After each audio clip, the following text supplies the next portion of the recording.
Es un placer para mí presentarles la segunda mesa de diálogo de la mañana, que tiene como tema central redes sociales, fuente de información aeronáutica. Hoy en día las redes sociales se han convertido en una parte integral de nuestras vidas diarias. A través de ellas podemos comunicarnos con amigos y familiares, compartir nuestras experiencias y opiniones y también podemos acceder a una gran cantidad de información en una amplia variedad de temas. En el mundo de la aviación, las redes sociales también desempeñan un papel importante en la difusión de noticias, tendencias y actualizaciones sobre la industria. Desde blogs y foros hasta cuentas de Twitter y páginas de Instagram, hay una gran cantidad de recursos en línea que pueden proporcionar información útil a los usuarios y amantes de la aviación. Así que, sin más preámbulos, vamos a dar la bienvenida a nuestra segunda mesa de diálogo. Eduardo Gavilán, nuestro moderador de la Mesa de Aviación Digital. Hola.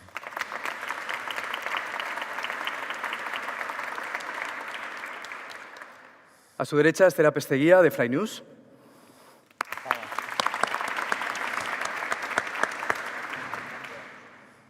A su izquierda, Enrique López, de EVA de Aviones.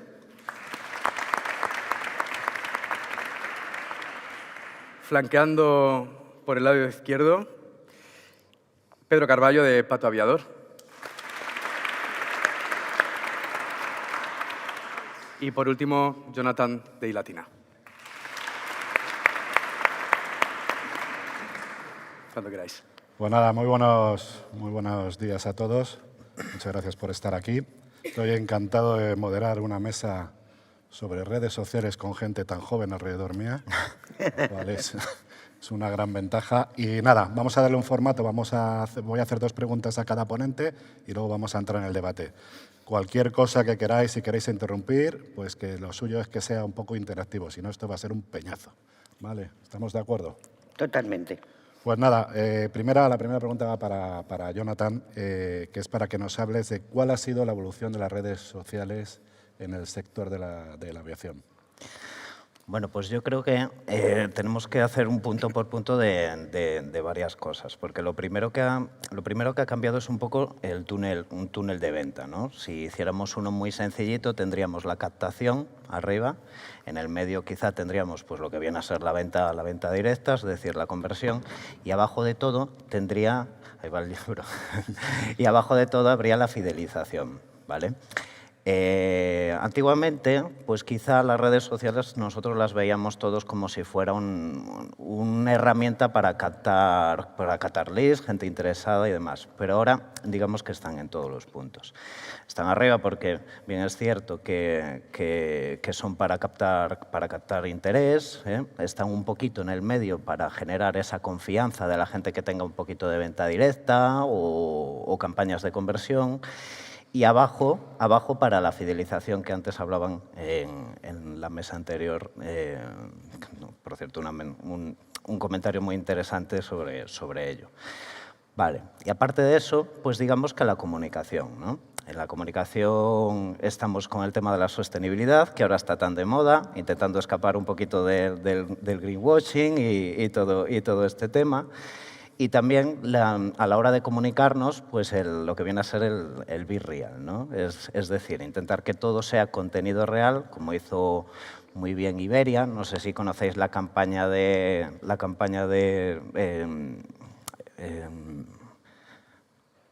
los vuelos reales, ¿sabéis? Sí. Y después un poquito está el tema de lo orgánico, del alcance hasta dónde puede llegar pues, cuando colgamos un post, cuando hablamos en redes sociales, cuánta gente nos ve.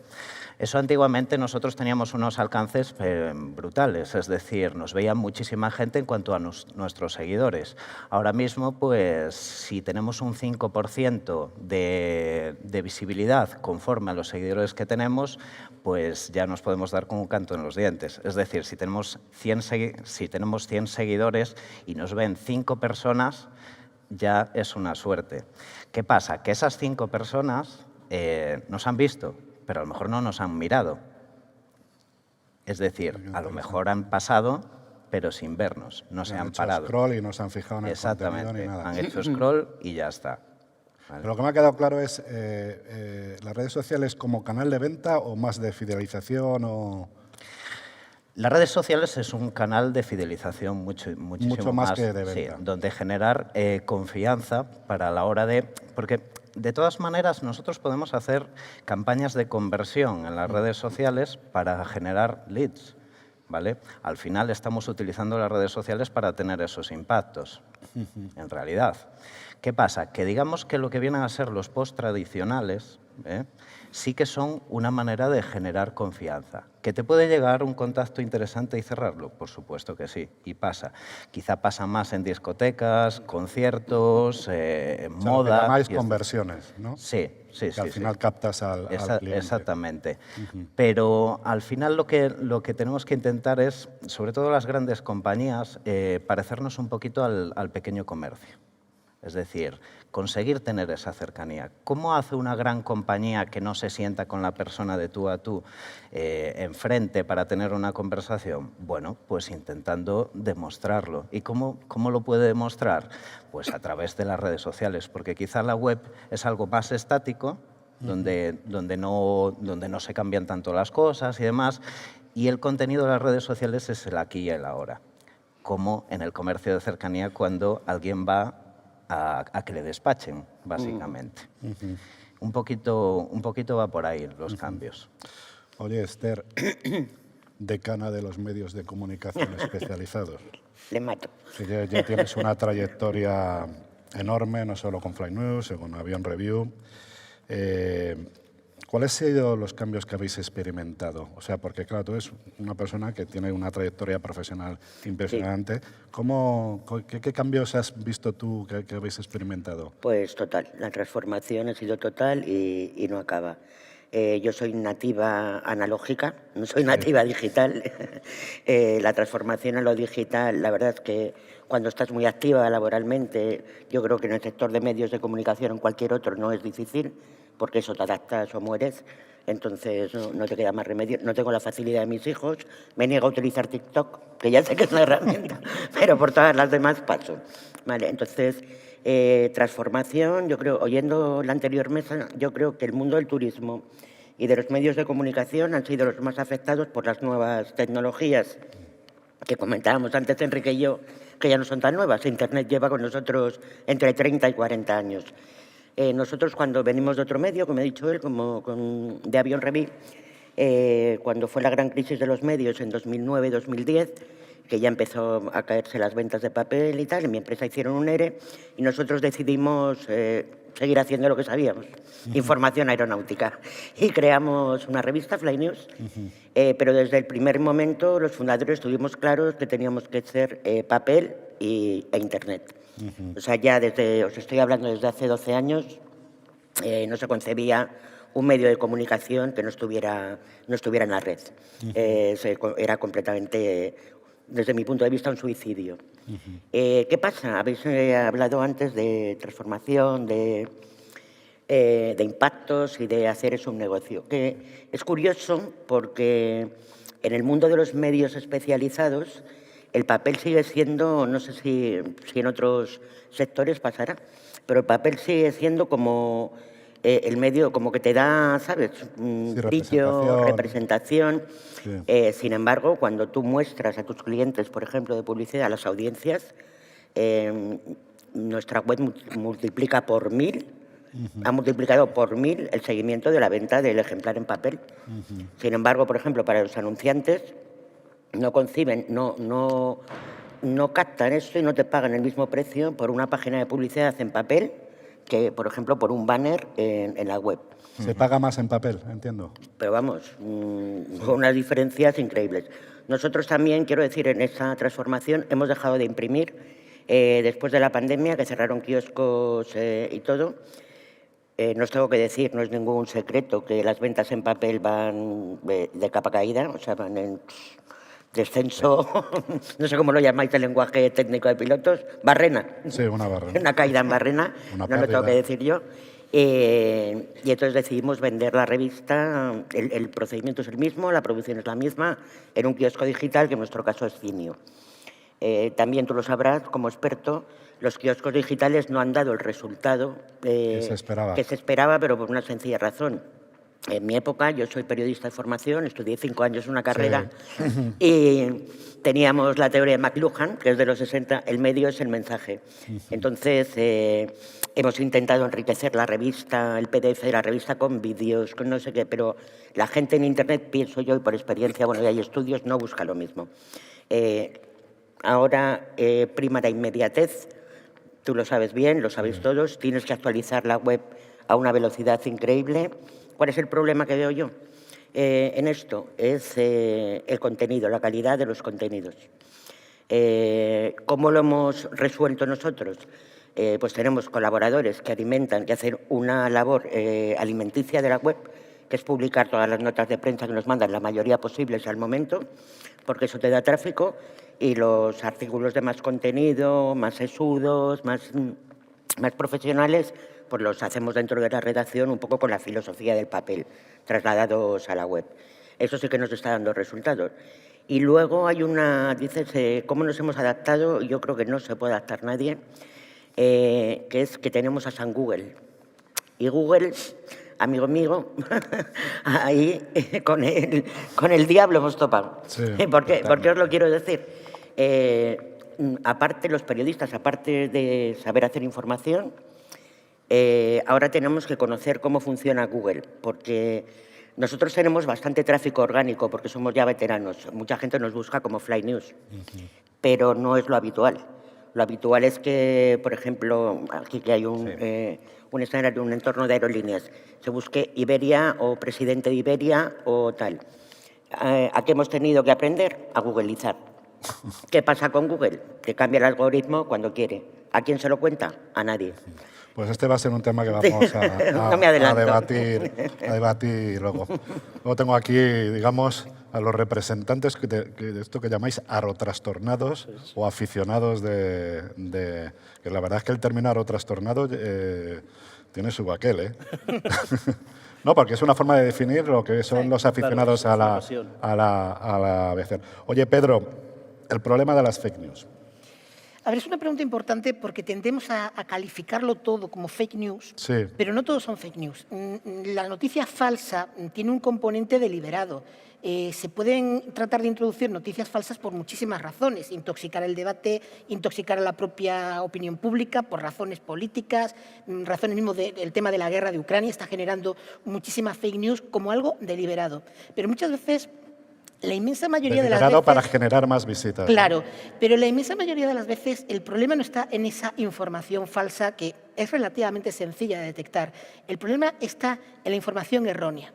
Y la información errónea viene derivada de este cambio tan brutal que ha tenido el periodismo últimamente, ha dado lugar a una necesidad de inmediatez que hace que los periodistas no tengan muchas veces tiempo material de corroborar lo que publican y tampoco de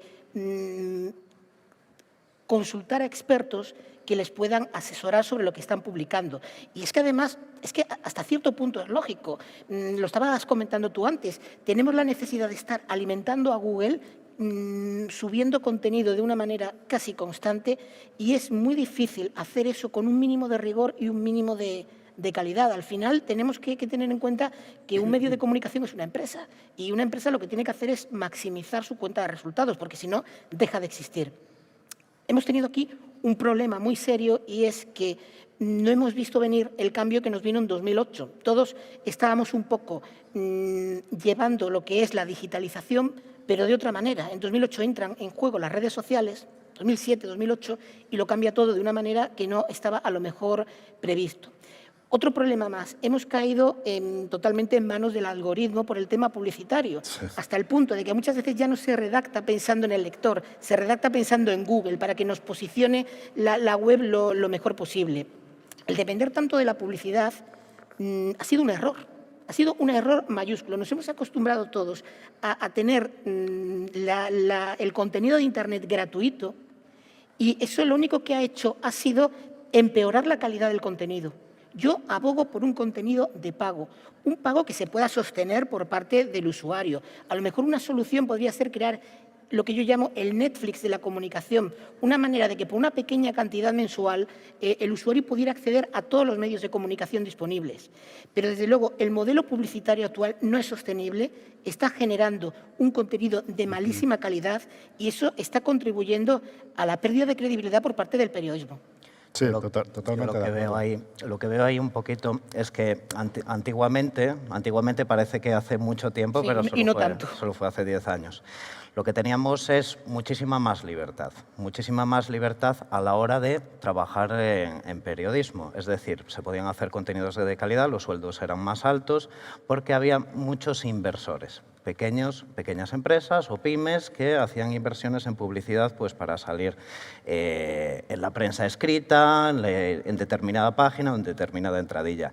¿Qué pasa? Que ahora mismo, como la prensa en papel ha caído y ahora están las páginas web con los banners, yo más o menos os puedo dar unas cifras de lo que vienen a ser los resultados de un banner. Un clic de 1000 visionados es un éxito total. Y ese clic puede ser de un curioso, de alguien que se ha equivocado o de alguien que tiene interés que está comparando. Entonces, claro, entran las grandes, es decir, entran las grandes corporaciones y demás. Ya no hay pluralidad de inversores, de gente que se quiera publicitar, con lo cual, digamos que están un poco atados de pies y manos. Además es que has tocado un tema muy interesante y es el tema del descenso en el nivel de libertad de expresión. Y esto es así porque la gente se ha polarizado tanto por culpa de las redes sociales, se han ido tanto a lo blanco y negro que muchos medios tienen miedo de llevarles la contraria a sus propios lectores. Porque saben que si el lector no le dices, realmente estamos consumiendo información o estamos demandando que nos cuenten lo que queremos oír.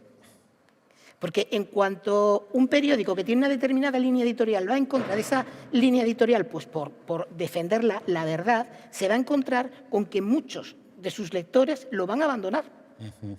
Hemos llegado a eso, a una sociedad que no quiere información, Bueno, quiere que le cuenten lo que si os quieren. parece, Pedro, lo vamos a dejar para el debate porque me queda mi amigo Enrique, ¿vale? Porque, Enrique, vosotros erais un blog y habéis tenido que evolucionar, ¿no?, a redes sociales, ¿no? Claro, nosotros empezamos en 2010, cuando en 2010 los blogs eran lo que se llevaba, todo el mundo, prácticamente mucha gente tenía blogs de cualquier cosa, ¿de acuerdo? Entonces, desde la humildad de dos aerotrastornados que nos juntamos y uno entendido en... Me encanta lo de trastornados. Es que un entendido más en temas Sí, web, en temas sí. de posicionamiento y tal, Sí. y mi pasión por la aeronáutica, pues creamos Va de Aviones, y Va de Aviones es, a día de hoy, una web de contenido lo más actualizado posible, pero sobre todo, desde el primer día, sostenido por Twitter. O sea, Claro. Va de Aviones no sería nada sin Twitter. Porque, por ejemplo, lo que decíamos de la inmediatez. Nosotros hemos ido a eventos de aerolíneas y nos han leído muchísimo más lo que hemos ido publicando al momento mientras se reproducía el evento que lo que luego has Lo que escrito. habéis puesto lo has más- escrito, más- exacto, y has reflexionado con un escrito mucho más amplio. Leen mucho más lo que pongas en un hilo de 4 tweets que 2000 palabras en un post. Y ya entramos en el debate, si os parece. Vale. La gente ha dejado de leer, ¿no? Sí, O sea, la gente ya no lee.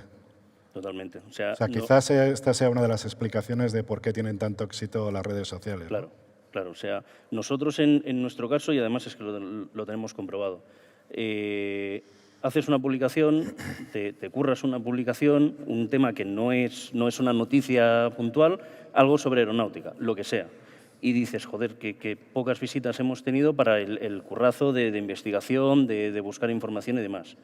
Literalmente, sin cambiar una sola coma, coges ese post, lo cuelgas en un hilo de Twitter y tiene muchísimas más visualizaciones que el mismo post en la página web. ¿Por qué Yo está- creo- Sí, perdona.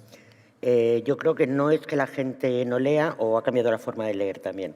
Tienes que captar mucho más la atención, los artículos en el tema de las plataformas de Internet no pueden ser largos, no te puedes permitir la extensión que te puedes permitir en el papel, pues tiene su propia técnica. Como os decía yo, el medio es el mensaje y entonces tiene una técnica específica. Pero me parece muy interesante lo que dices. Lo que pasa es lo que os decía, es el acceso a la información. Nosotros hacemos lo mismo en Fly News. Nosotros por la mañana tenemos una labor de producción, de noticias, tal, y por la tarde o incluso por la mañana, con las franjas horarias que nos voy a contar, cuando la gente accede más a Twitter o a LinkedIn, son nuestras dos redes favoritas, Twitter y LinkedIn, lo que hacemos es colgar el link. Exacto. Haces una entradilla, haces un texto que pueda llamar la atención, y la estrategia en el caso de Fly News es que ese link que está en la web lo colgamos en redes sociales. Porque, como os decía antes, nadie busca Fly News ya, o nadie busca, os decía, pone la barra de Google presidente de Airbus. Es que ya ni tampoco, porque como todos tenemos redes, lo que decimos, tú te levantas con el café de la mañana, empiezas a mirar tu Twitter. Los tweets, no sé qué, empiezas a ver tus estadísticas de lo que hiciste y que el dato es otra cosa. Pero una cosa, ¿es tan importante esto de las visitas, de los... Es más, o sea, al final- ¿qué os reporta? Es que no... Al final es la compensación al trabajo realizado. O sea, en el caso de ellos viven de eso. Nosotros somos una página web que no nos dedicamos a eso, nos dedicamos a eso por pasión pura y dura, pero ellos viven de eso. Entonces, para ellos es mucho más importante. Pero no solamente eso, es también el paradigma del modelo publicitario que se basa en los clics. El sistema de Google AdSense, que es la plataforma principal de publicidad que hay en Internet, se basa en monetizar a base de clics, y si tú recibes 1000 clics en tu artículo, vas a tener un mejor posicionamiento, y eso da lugar a mayores inversiones publicitarias. Por eso decía yo que estamos metiéndonos en una dinámica ya desde hace bastantes años en el que es casi más importante el clickbait y dirigir visitas a cualquier precio antes que hacer unos artículos sosegados y de calidad que llevan un tiempo y requiere además hacerlo de otra forma. Escribimos más para Google que para los propios lectores. Empieza a ser un lujo hacer artículos de calidad. Eso uno. De todas maneras, me gustaría dar un dato. A nivel mundial, no sé de qué consultora, lo leí el otro día, la inversión publicitaria que se va en Google, Meta, con todas sus plataformas y tal, es ya del 47%. El restante hay que dividirlo entre medios tradicionales, medios online, televisiones, radios, plataformas de distribución Netflix, no sé qué. O sea, imaginaros. Solo Google y Meta tienen el 47% de la inversión publicitaria mundial. Yo quiero seguir insistiendo un poco más en todo esto, que yo creo que estamos demasiado obsesionados en los clics, que también depende de lo que has dicho, del modelo de negocio. El modelo de negocio de versión digital es no depender de la publicidad. Por eso publicamos lo que nos da la gana y porque hacemos contenidos de calidad. ¿Vale? Es el modelo ideal. Es otro modelo de negocio. Es el modelo ideal. Pero no me equivoco, Jonathan. O sea, ahora mismo había una tendencia que, ¿cómo se llaman esto? Los influencers, que antes se invertía mucho en los influencers y al final estáis llegando a la conclusión que es mejor apostar por una persona que tiene 4.000, 5.000 seguidores, pero 5.000 seguidores de calidad. Locales. Sí, ¿no? Sí, sin duda. O sea, que está cambiando también un poco eso. Es que eso va en consonancia con lo que estaban diciendo. Es decir, y lo que decíamos antes, si tú tienes 1.000 seguidores, prácticamente es una métrica de vanidad, es decir, de hacer músculo, porque no te ve nadie, no vale para la venta nada más que para dar confianza. Entonces, lo que vienen a ser las interacciones que se consiguen con el alcance, ¿vale? Esa es la métrica buena, porque hay una métrica que es el CTR, que básicamente es por cada X alcance, cuántos te han visto, o han hecho clic o han dejado un comentario o algo así. Básicamente han hecho clic normalmente en un botón, ¿vale?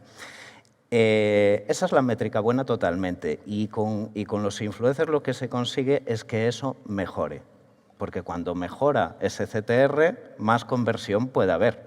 ¿Vale? Entonces, si tú tienes un influencer que es local y que realmente se está acercando a quien te va a ver, en el caso pues a lo mejor de una empresa de formación de gente joven, pues alguien con el que se sientan identificado, y en el caso de una compañía, pues quizá pues otro tipo de perfil que genere pues más confianza. ¿vale? Es importante. Hablábamos de lo que tú comentabas de la gratuidad, antes lo hablábamos. Últimamente, los que estamos metidos en Twitter, hemos oído hablar del Twitter Blue, que es el Twitter de pago. Entonces, a él le ha pasado, a mí me ha pasado, hemos pagado el Twitter Blue, ¿y de qué nos ha servido? De que nos han dejado de seguir muchas cuentas que realmente eran falsas, que realmente Twitter se ha encargado Bueno, hubo una limpieza hace de hacer poco, limpieza, ¿no? exacto. Está viendo otra Que de hora. repente hicimos... Exacto. bajamos un Está viendo poquito. otra hora. Eso es. Ah, ¿está viendo otra hora? Entonces, los seguidores que estamos teniendo o que se nos quedan son los realmente reales y es lo que él decía. Entonces, es el seguidor de calidad, al final, el que Ya, nos interesa. pero a todos. aquí siempre hablamos de CTR, impresiones y todo el tema este, que yo no creo en absoluto en esto. ¿Quién paga el posicionamiento de la marca? De todas Porque maneras, es otro producto, ¿no? si me permites Jonathan, hacer una ¿sabes lo que pequeña te quiero decir? puntualización. Que ¿quién paga el posicionamiento de la marca?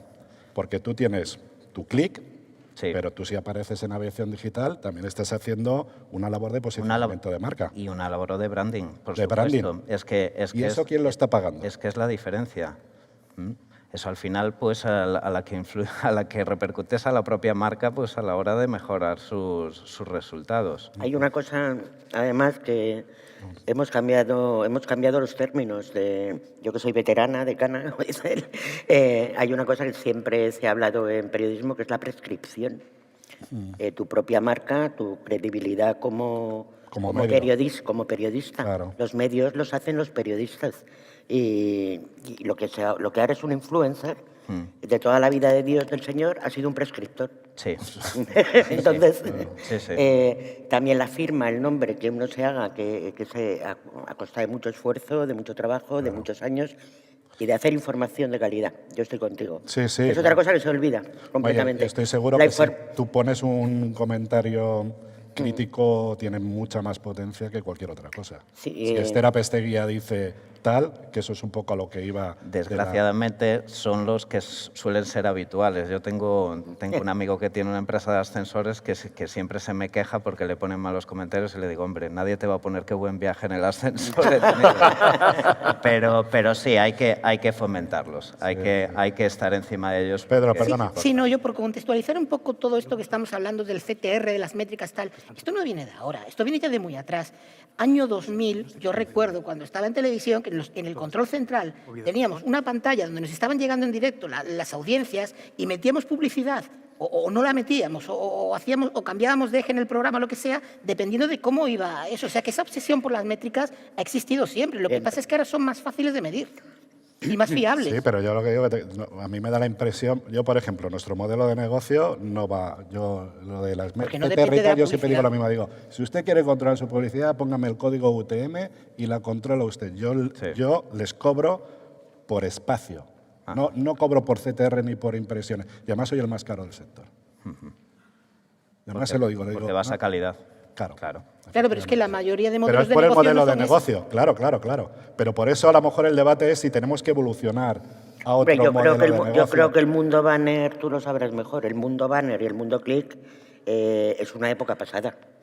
Y estoy de acuerdo contigo con las métricas. Yo que vengo del papel, os lo he dicho, de un mundo analógico, nosotros había una oficina de justificación de la difusión.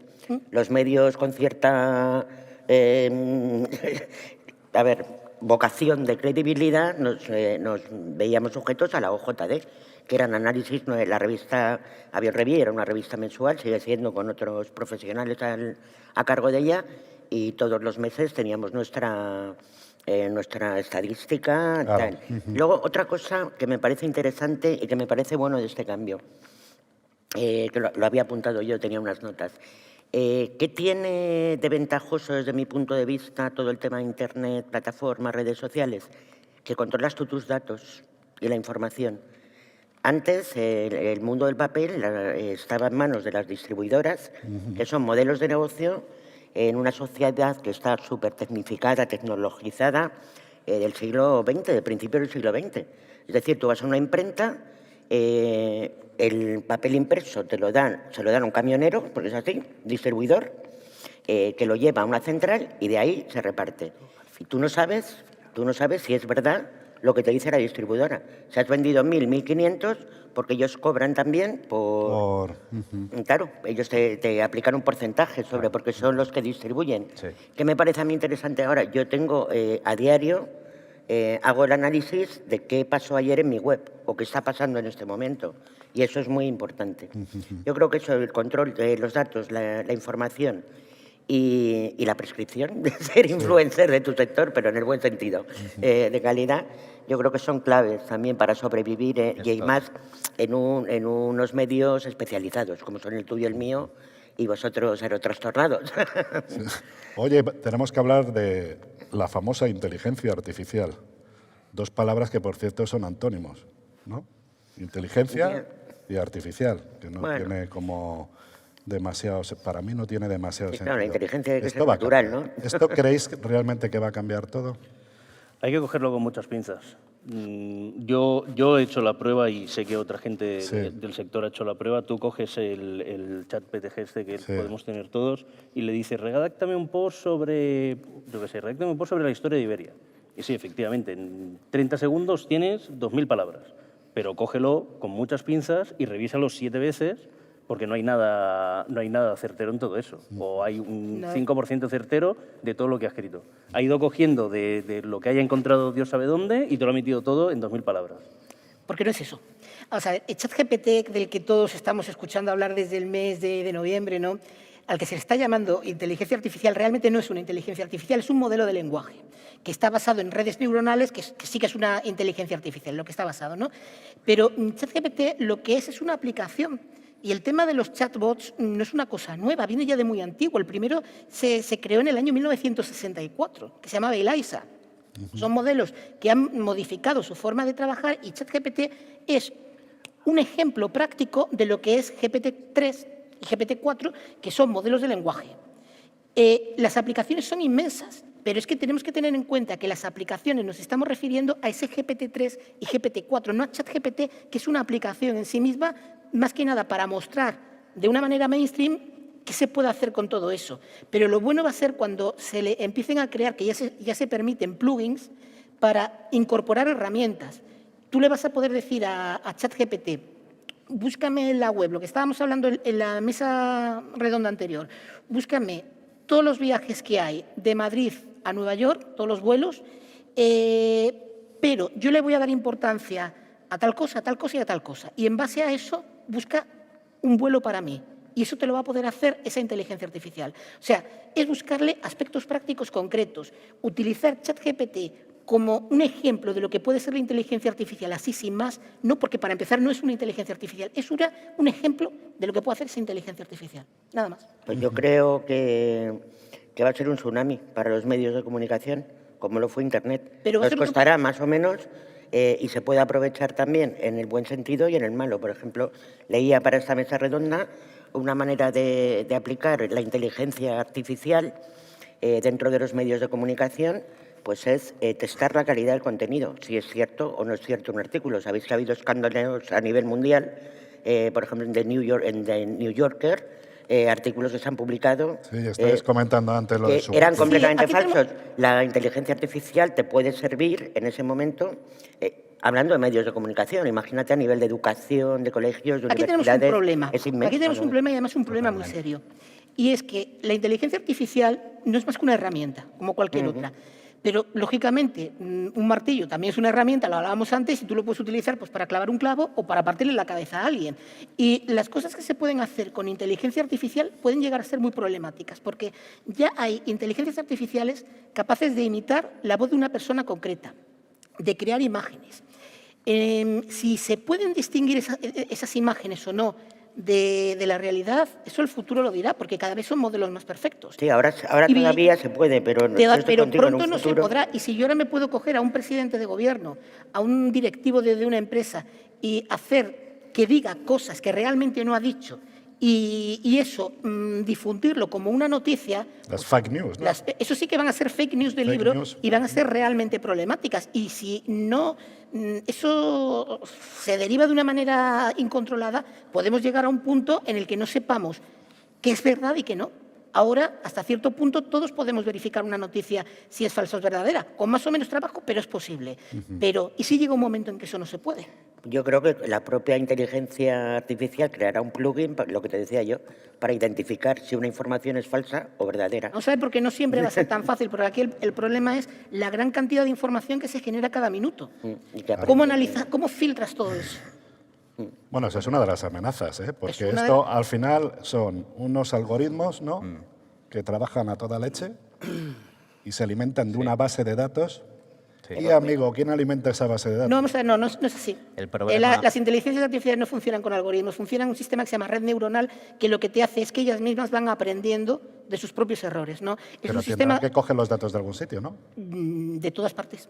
Por eso. A Que al las final inte- es lo que llaman esto Big Data Sí, plan salvaje, sí, las y al inteligencias final lo meten en un artificiales, canuto. tú les vas metiendo una cantidad de datos y ellos, en base a esos datos, los van extrapolando. Va ¿no? buscando, Pero es de claro. una manera muy diferente a como lo hace un algoritmo. Sería simplificarlo mucho y en ese sentido una inteligencia artificial no va a estar a lo que pongan en Wikipedia o lo que pongan en Google. La base con la que se alimenta es muchísimo mayor y además constante. Por eso decimos que ChatGPT realmente no es una inteligencia artificial, es un modelo de lenguaje que se ha entrenado y llega hasta donde llega. En cuanto se cerró ese proceso de entrenamiento, que creo que fue a finales de 2021, ya ChatGPT no es capaz de aprender más.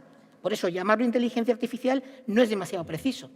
La red neuronal con la que se ha formado, sí, pero la aplicación en cuestión no lo es. Una inteligencia artificial es, por ejemplo, un sistema capaz de jugar al ajedrez contra un humano y que, a medida de analizar unas y otras jugadas, va Aprendiendo. perfeccionando. Eso sí es una inteligencia artificial, pero ChatGPT realmente no lo es. Yo creo que es la que ha abierto el cascarón, un poquito, ¿vale? Porque ahí tenemos a Microsoft que acaba de meter 10.000 millones de dólares en OpenAI OpenAI. y realmente ahora mismo parece que como que todo es gratis, ¿no? Igual que lo parecía en su momento Google, ¿no? Que al final era con textos y con búsquedas en texto, ¿no? En vez de voz o, digamos, diálogo, que es lo que se busca con este tipo de chats. ¿Qué pasa? Que si tú haces una búsqueda en este tipo de chats, puedes preguntarle, oye, ¿cómo cuido a mi perro? Entonces te da X consejos. Pero si le preguntas, ¿dónde compro productos para cuidar a mi perro? En Oviedo. Entonces se te va a ir por las ramas. ¿Por qué? Porque todavía están perfeccionando el tema de cómo conseguir dinero de esto. Evidentemente, si gastan 10.000 millones de dólares, van a querer tener un retorno. retorno, Eso sí, está, sí. eso está clarísimo. Y digamos que quizá ahora mismo pues Bing con esto es quizá lo que le puede hacer un poco de sombra a Google, pero no creo que esté Dios de manos cruzadas. Pero tampoco está diseñado para eso. Lo que quiere hacer Microsoft con el tema de OpenAI es incorporarlo a sus aplicaciones, sobre todo a Office. Las nuevas versiones ya van a salir con OpenAI incorporado, con GPT-4 incorporado, para que la gente pues, pueda, en vez de escribir un correo electrónico, puede decir, analiza los correos electrónicos recibidos y respóndelos en base a tales parámetros. El negocio de Microsoft, aunque lo incorpore a Bing, yo creo que va más por ahí. De todas maneras, porque estamos hablando de medios de comunicación, es un riesgo. Comentábamos antes, tomando un café, que estos días también se ha difundido una entrevista con Donald Trump, y era una entrevista hecha con ChatGPT. Totalmente con Con la voz de un presentador y la voz de... Pero ahí realmente quizás tenga más responsabilidad el medio de comunicación que a sabiendas ha difundido eso. Porque realmente, ha ¿qué sido- más nos da? ¿Que lo haga ChatGPT o que lo haga un imitador, como se ha hecho siempre? Que va a ser más perfecto, pero al fin y al cabo es información falsa la que se está difundiendo. Claro. Yo creo que ahí la mayor responsabilidad va a recaer sobre los editores y sobre los directores de medios.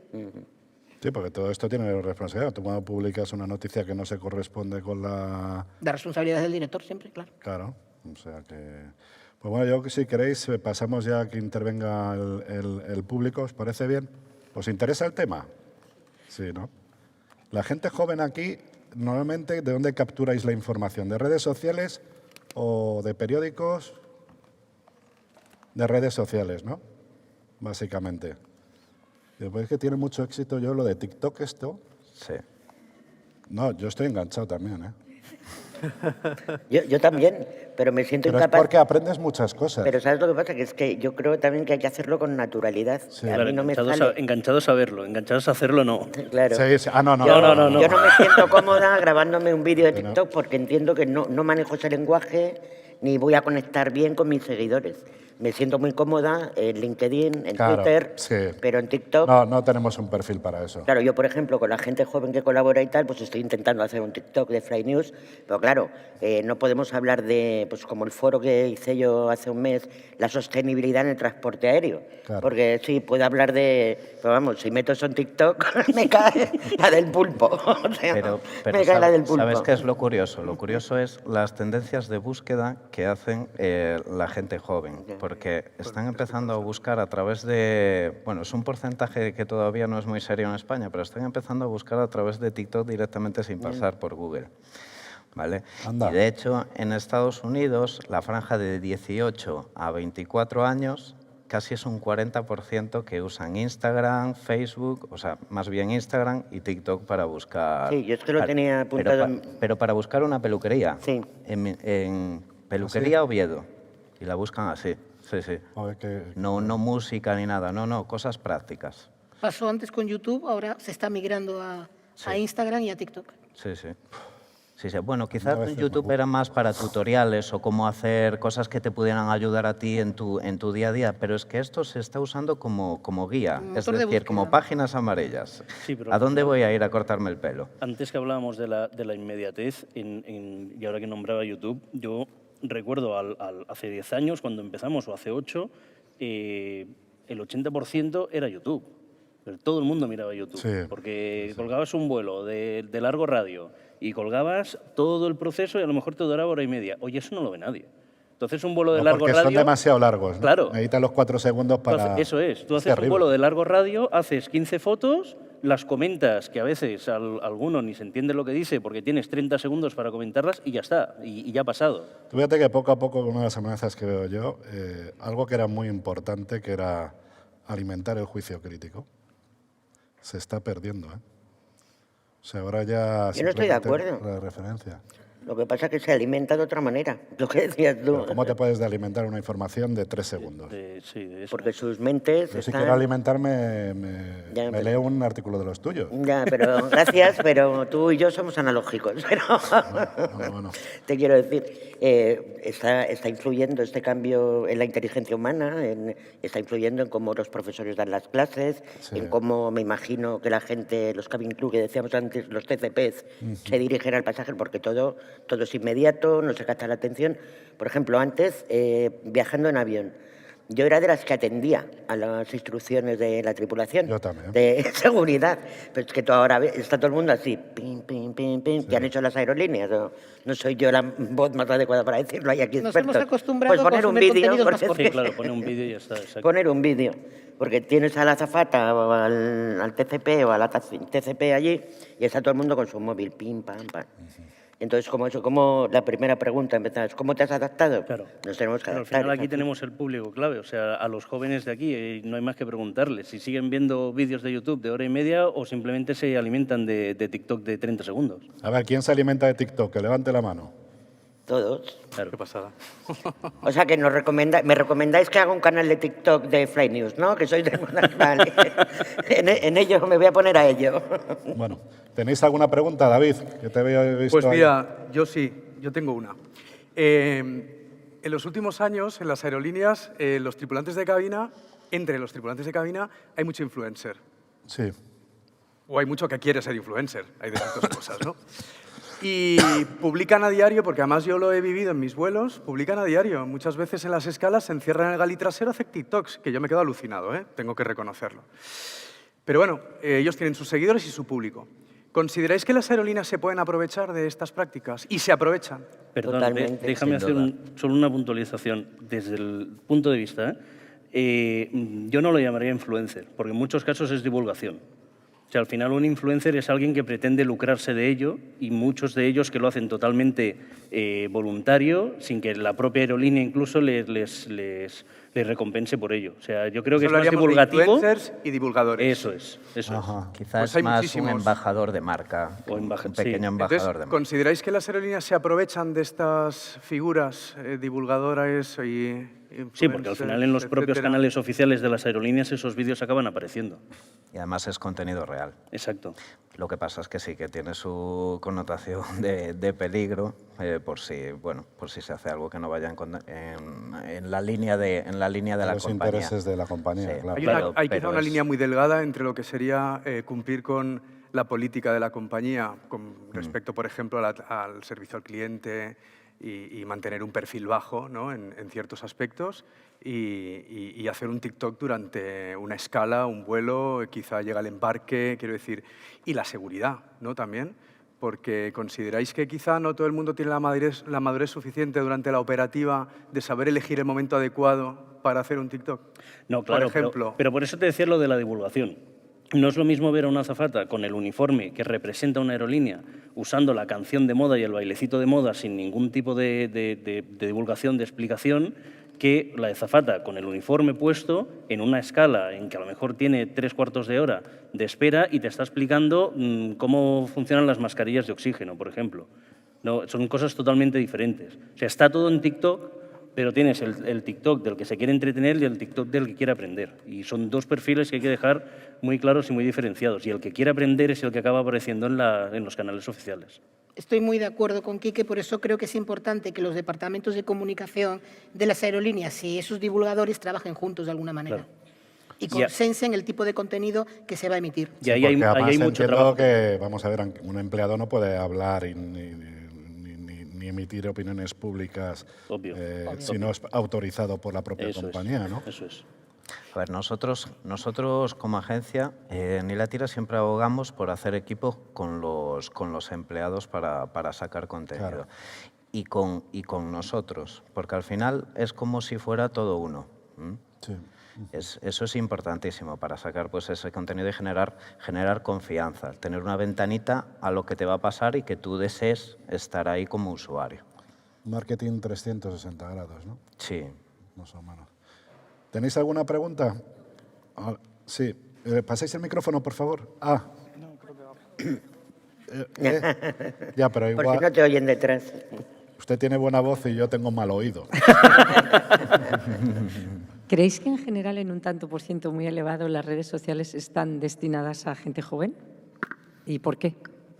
Yo, si me permite, yo creo que no. Yo tengo 60 años y vivo enganchada a las redes sociales, no me queda otra. Esa es la realidad. Para la gente, ¿no? Claro. Sí. Es También es diferente. creadora. No, no, ¿A quién lo pero también, destinas? ¿A quién lo destinas tú? Sí, pero también consulto mi Twitter personal, yo desayuno con LinkedIn y Twitter. Claro, Ya, pero y luego ya nosotros voy a porque los periódicos. estamos- Ya, pero estás en ello, ¿sabes? Estás en Claro. ese mundo, es tu mundo. No sé. No sé vosotros. También qué depende pensáis. mucho de la red social. Parece que redes como Twitter, LinkedIn o incluso Facebook están destinadas a un perfil más mayor y, sin embargo, otras más visuales como Instagram o TikTok están más a un perfil de gente más joven. Por eso, un contenido que puede funcionar muy bien en una red social, a lo mejor ese mismo contenido en otra no funciona ya tan bien. Es que el punto en el que era para gente joven ya lo hemos pasado hace tiempo. Ahora lo que se está es colocando cada cosa en su sitio. Y lo que vemos ahora, dentro de probablemente 5 años, no va a tener nada que ver. Quizá, porque es que además, si nosotros pensamos, ¿qué es TripAdvisor? Al final es parecido a una red social. Los restaurantes tienen ahí sus perfiles y sus seguidores, ¿no? Entonces, todos lo usamos.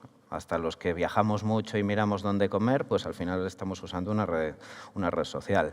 Incluso bueno, hay plataformas pues, de televisión que intentan sacar su propia parte social para que la gente interactúe, con tipo Phil Affinity, con comentarios, etcétera. Todo va hacia ahí, hacia tener ese contenido orgánico que además te posiciona en Google, porque si tienes muchos comentarios, pues es bueno para eso. San Google. Muchas gracias. ¿Más preguntas? Hasta por ahí, ¿no?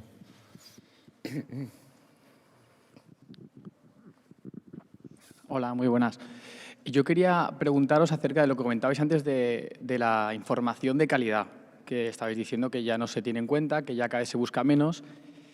Y lo que quería preguntaros es, ¿cuánta culpa es nuestra, de parte del usuario, o cuánta culpa es parte de los medios, que buscan ese clip fácil, que pase tráfico por su web y estés 5 minutitos y te vayas? A mí ya personalmente me tira para atrás cuando veo un titular grande, ya sea en un tuit o en cualquier red social, pincho y no tiene nada que ver el titular con la noticia en sí. Y ya directamente ni me meto, porque veo que es eso, un clickbait, un clip fácil. Es un poco para reflexionar eso. Yo me gustaría decir al respecto, ¿de quién es culpa? Pues yo creo que ambas partes. El mercado es el mercado y tal. Yo considero que es un lujo hoy en día publicar artículos de calidad. En mi caso concreto, que ya lo he dicho, mi modelo de negocio no tiene nada que ver y yo solo apuesto por eso y por contenidos propios, fuera. Pero yo porque me lo puedo permitir. Pero el mundo real no funciona así. Y entonces, obviamente, si no hay una demanda... Si alguien quiere aprovechar. El problema, yo no creo que podamos decir la culpa es de este o del otro. La culpa es del modelo de negocio. Es lo que hablábamos un poco al principio. Hemos creado un modelo de negocio tan dependiente de la publicidad y tan dependiente de los clics que se basa todo en maximizar los resultados en cuanto a clics, porque es lo que verdaderamente te va a dar dinero. Y un medio de comunicación no deja de ser una empresa que tiene que maximizar sus resultados. Por eso, lo que es incompatible no es la sociedad ni los medios con el periodismo y el contenido de calidad. Lo que es incompatible es el contenido de calidad con el modelo de negocio que hay actualmente. Nos hemos acostumbrado demasiado pronto a que Internet sea gratuito y si queremos contenido de calidad no puede ser gratuito porque hacer contenido de calidad es caro y requiere tiempo, inversión y buenos profesionales formados. Por eso sería interesante que poco a poco fuéramos dejando este modelo de negocio basado en publicidad en pro de otro modelo de negocio que permitiera ese contenido de calidad. Y es posible hacerlo. Es posible hacerlo, claro. Yo creo que la culpa es compartida, tenemos bastante los medios, pero creo que desde la gran crisis que hablábamos 2008 a 2010 hay un problema de recursos. La información de calidad es carísima y muy pocos medios se lo pueden permitir. Nosotros, porque somos súper expertos, llevamos muchos años en el sector. Y tenemos una redacción, gente... Efectivamente, tenemos una estructura. Porque además ha pasado una cosa. Antes la prensa escrita tenía una barrera, que es muy caro. Es muy caro imprimir. Y tú tienes que tener una estructura financiera, una estructura de redacción en la que había más elementos y había más perfiles profesionales que hay ahora en una plataforma. Internet, tú te haces una web y es cuestión de googleizar bien tal, y empiezas a tener tráfico. Sin embargo, una revista de papel, el papel es carísimo, tienes que tener un maquetador profesional, mejor que sea periodista porque sabe qué foto es la que tiene que abrir un reportaje y cuál no, te ayuda a la selección, te dice si un titular es corto o largo, y eso es muy caro. Al no haber barreras, todo el mundo puede hacer un blog, todo el mundo puede publicar en Internet. Y luego, curiosamente, yo conocí cuando a Quique, a Enrique, Quique para los amigos, y el acercamiento fue porque yo estaba alucinada con sus cifras de Twitter, las va de aviones. Nosotros desde el principio os he dicho, hace ya 11, 12 años, nacimos como papel y como digital, y con las redes sociales no te quedaba más remedio. Y empezamos con Twitter, que entonces era lo que más petaba. Facebook y Twitter para nuestra información. Facebook se ha quedado un poco desfasado ya. Sí. Nos interesa. Tuvo su momento. Sí, y nosotros apostamos claramente, porque somos un medio profesional, por Twitter y por LinkedIn. Pero yo, como os decía, con fotos de aviones, el director de Fly News, que está aquí, perdón, es un aficionado a la fotografía aérea y tiene mucha fama. Es muy reconocido en el sector. Pero entonces él, con una foto que colgaba, a nosotros no se nos había ocurrido.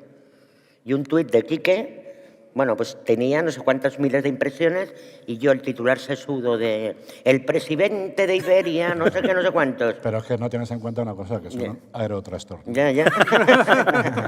Pero te quiero decir que yo para mi público, Pero es que tú has dado con la clave, perdón un momento. Es que hacer información de calidad es que es tremendamente caro. Sí. Yo no conozco el medio escrito, yo he hecho toda mi vida televisión y también es que hemos Pues pasado... más caro. Más caro todavía, pero es que además hemos pasado a un modelo de televisión de bajo coste también, ¿no? Yo recuerdo que a finales de los 90, a principios de los 2000, si una cinta no tenía unos mínimos de calidad en cuanto a calidad de imagen y sonido, no me hablo ya del contenido, eso ya no se emitía. Y sin embargo se está ahora empezando a emitir prácticamente cualquier cosa, ¿no? Hemos desvirtuado totalmente el... ¿Queda alguien más por preguntar? Sí, por favor. No quiero que se quede ninguna cosa ahí en el tintero. Y por cierto que no hemos hablado de los podcasts. Habéis tocado el tema de la inteligencia artificial, que es algo muy, muy actual. Cómo funciona, cómo está construida y un poco a dónde puede llegar. Pero, ¿qué aplicaciones puede tener para un TCP o para el sector de la aeronáutica o una aerolínea, aunque sea a nivel interno, si lo queréis mirar un poco por encima? Pues... Aparte de un futuro en el posicionamiento que puede llegar por pago. Yo creo que en la mesa anterior que hablan de TCP lo han dicho un poco, ¿no? ¿Cómo se puede aprovechar para los TCPs? Pues por la captación masiva de datos y el análisis, ¿no? Sí. Es así, lo que te permite... Yo creo que este tipo de chats, quizá, antes hablabais de Twitter, y Twitter se ha quedado un poco para divulgación muy profesional. Sí.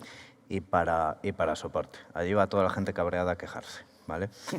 Entonces, quizá pues, en algún momento esté tan desarrollado que pueda dar un servicio rápido para quejas en concreto y solucionarlas de una manera que la gente se quede contenta. Pero es peligroso, porque a la gente le gusta hablar con una persona cuando está cabreada.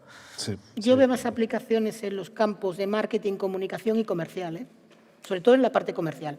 Sí, también, pero sobre todo, digamos, despachadora, de venta cruzada y demás, pero crear oportunidades no lo creo. También te diré que ahora se está desarrollando, lamentablemente, una normativa a nivel de ASA que, para aplicar todo esto de la inteligencia artificial para intentar quitarnos de las cabinas, que tiene también su aquel. Pero me podría enrollar mucho con este tema, pero no creo que sea el tema. Mira, tenemos que no hemos hablado de los podcasts, que a mí me encanta. A mí el medio de comunicación que más me gusta es la radio, que lo sepáis, más que todo esto. Pero esta semana sacamos con un experto en factores humanos, Sánchez Alarcos, ¿vale? Un interesante podcast sobre todo el tema de la inteligencia artificial y lo que están intentando hacer en nuestras cabinas para pegarnos una patada. Una patada. ¿Quedaban más preguntas por ahí?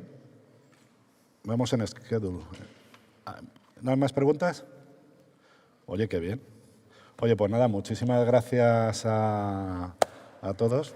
Muchas gracias. Oye, clavado, ¿eh? Clavado. ¿A que no sabes a qué me dedico? Ahora sí. Los periodistas tenemos mala fama, pero son serios. Tanto hablar de redes sociales, supongo que habréis compartido todos el evento en vuestras redes sociales, ¿no? Para darnos un poco de difusión. Sí, yo tengo una de las redactoras que ya está ahí.